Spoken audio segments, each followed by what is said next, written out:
Nous allons voir aujourd'hui les fonctions du titreur de Premiere Pro.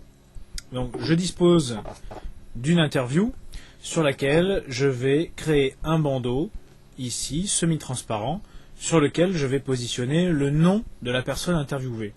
Donc, je vais créer sous Premiere Pro un nouveau titre,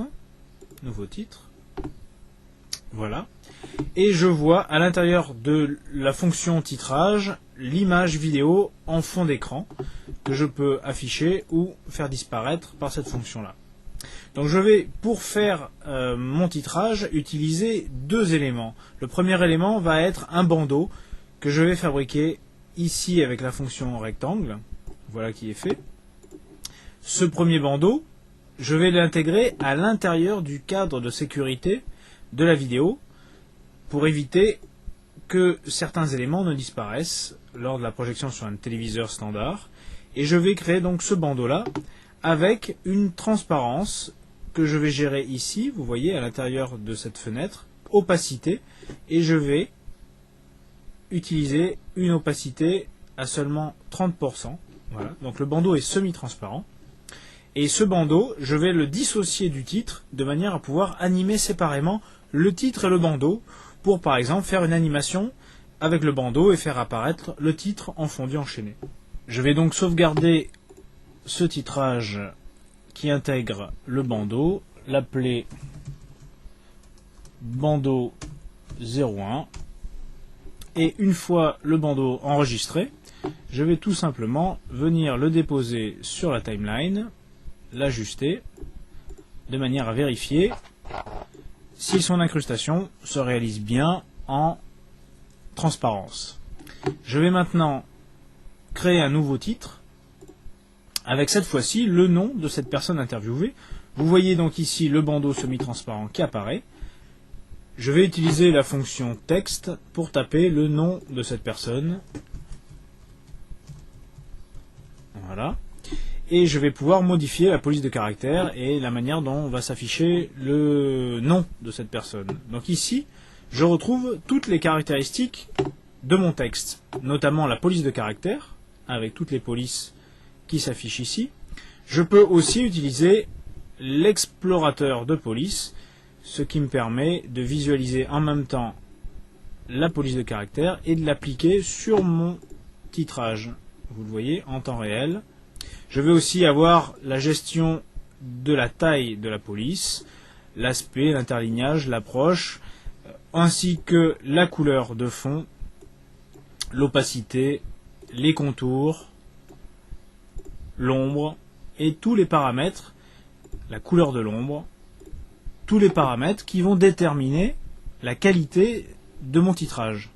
Et bien, toutes ces caractéristiques, je peux les retrouver ici dans les styles, à savoir que chaque style correspond à l'ensemble des paramètres utilisés sur un titrage. Quand je vais cliquer directement sur un style, le style s'applique sur mon texte sélectionné et va modifier ainsi les paramètres sur la droite.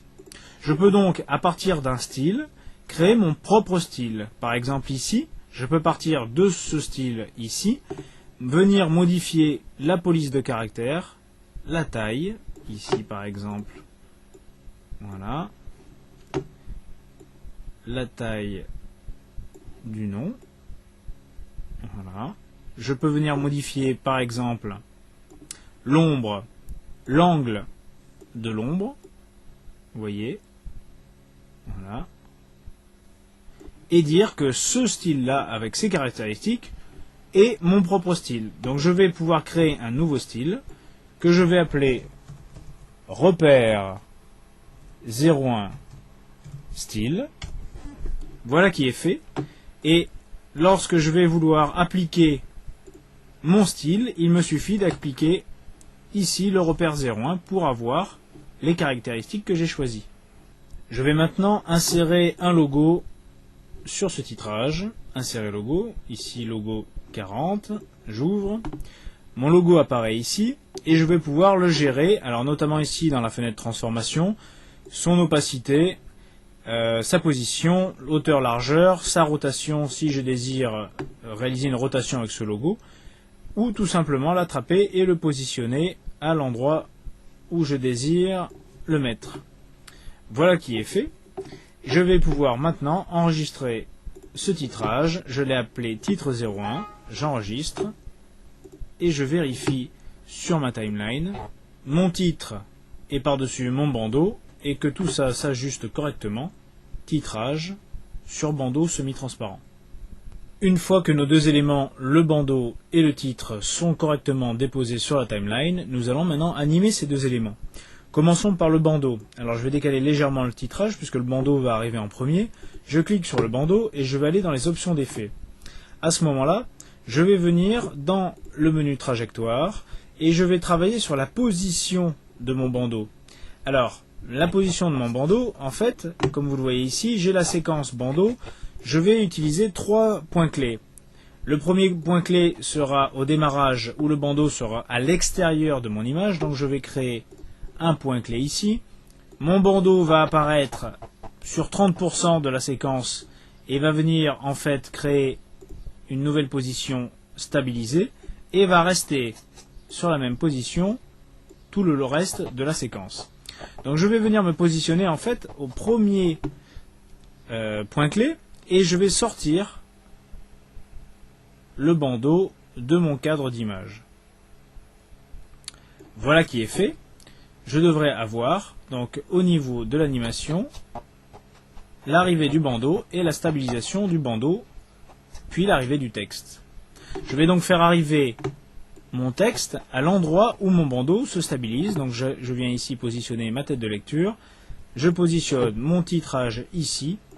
Et je vais demander à ce que le titrage arrive en fondu. Donc je vais aller chercher le fondu enchaîné ici. Le positionner sur le début de la séquence. Ici sur la fin de la séquence. Et faire partir aussi le bandeau en fondu enchaîné. Il me suffit maintenant de regarder l'animation pour vérifier si l'animation est correcte. On trouve toujours des formations. Apparition du bandeau, apparition du texte et disparition des éléments en fondu. Nous voulons maintenant réaliser le générique de fin de notre film. Nous avons au préalable sélectionné cette séquence pour réaliser cette fonction. Nous allons donc créer un nouveau titre.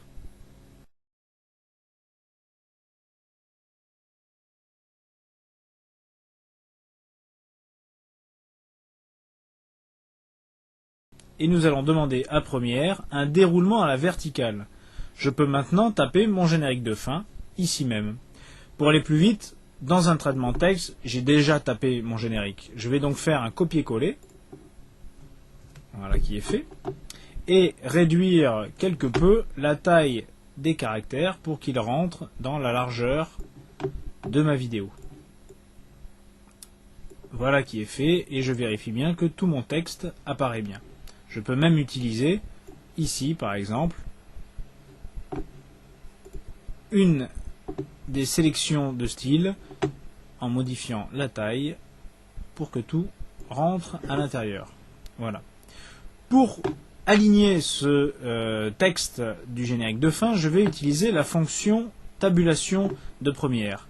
La fonction tabulation, ici, me permet de positionner des points.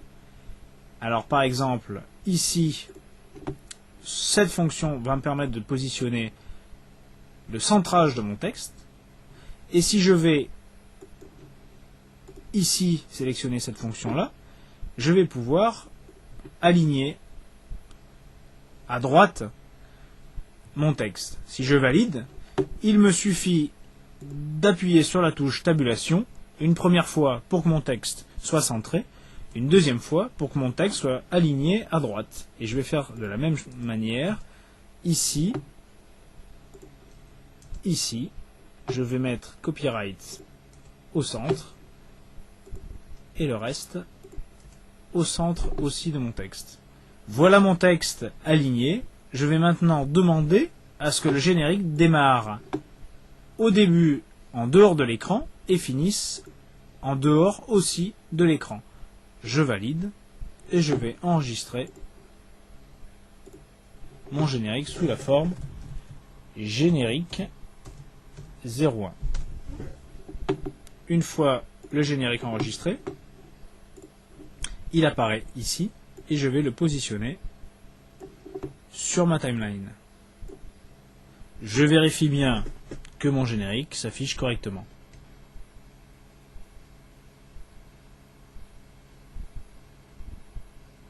Notre générique fonctionne correctement, mais nous avons un problème de vitesse. Il défile trop rapidement. En fait, pour gérer la vitesse sous Premiere, vous allez devoir travailler sur la durée de votre générique.